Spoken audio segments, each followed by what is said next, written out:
Hello, I put a flight controller in this plane, Omnibus F4 Pro of course, running RGplane, and I'm just going to do a little bit of Autotune now and get it running smoothly as I can, and then maybe do some FPV after that. The only thing I've changed, other than that, since last time, is the prop, because I guess I wasn't really paying attention too closely when I put this together, but for some reason I thought I was using a 950 kV motor and a 9-inch prop, but this motor is 1250 kV. I do recall being a little impatient when I was ordering. They didn't have anything less than 1000 kV, so I just got that one, 1250. So for a 10-inch prop on 4S, that's a little bit of a load, which would explain why the motor was getting hot, and it would also explain why I was able to cruise very comfortably at a fair bit under half throttle. Now, unfortunately, I don't have any 9-inch props around. Amazingly, I thought I did. Must be getting inattentive in my old age. Anyway, so that's an 8-inch prop, so it's going to have to spin quite a bit faster. Just manual for now. God, it's smooth. Look at that. Alright, that's fly-by-wire A. Looks great. So just over half throttle seems comfortable now. Very slow to pitch change. Okay, I've done about 10 minutes of auto-tuning and I've discovered a bit of an issue.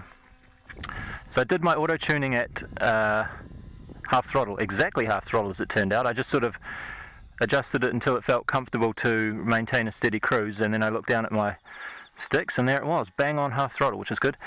And when it's flying at this speed, if I do full pitch up, say, like this, goes up nicely, full pitch down here, pitches down nicely, and everything's great.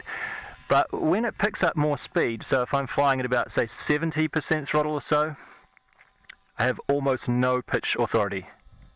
So that's a bit of a problem. Now, why would that be? The only reason I can think of is that the servos are not strong enough to hold the elevator plane's control surfaces in the right angle.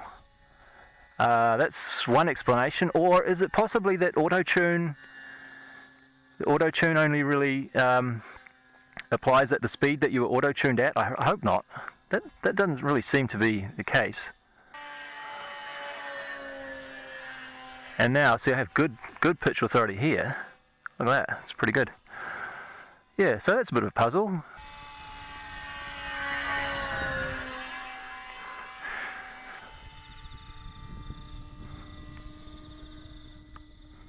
Okay, so I have plenty of authority when I'm flying manually. Look at that. Heaps. Yeah, glides really well. Still too high. I could probably thermal this.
Well, that's all I have for this video. It wasn't much, but I just wanted to get something done today while we had really nice weather, because there's some really strong, windy and wet days forecast in the next week or so.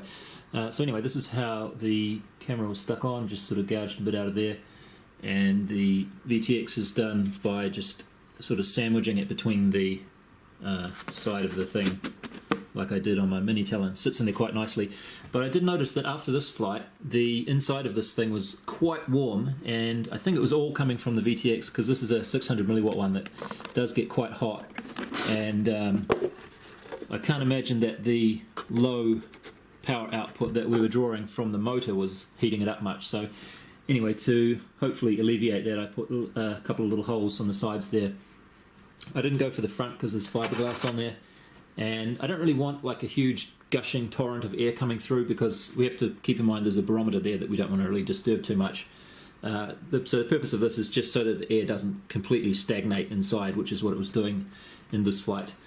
Anyway, so yeah, when I get a battery that doesn't have a bad cell like that one, I will do a side-by-side comparison with the mini Talon, and over a bit longer time, say like about 30 minutes each, and see which is more efficient, is what I'm trying to investigate. But I'm thinking at this point, from what I saw today, that this one will be more efficient. I forgot to test return to home and any autonomous modes like that. I just didn't have them set up on my switches, but you can of course test return to home anytime you like by turning the radio off. I just forgot to do that. Anyway, thanks for watching, and we'll do some more in-depth testing next time.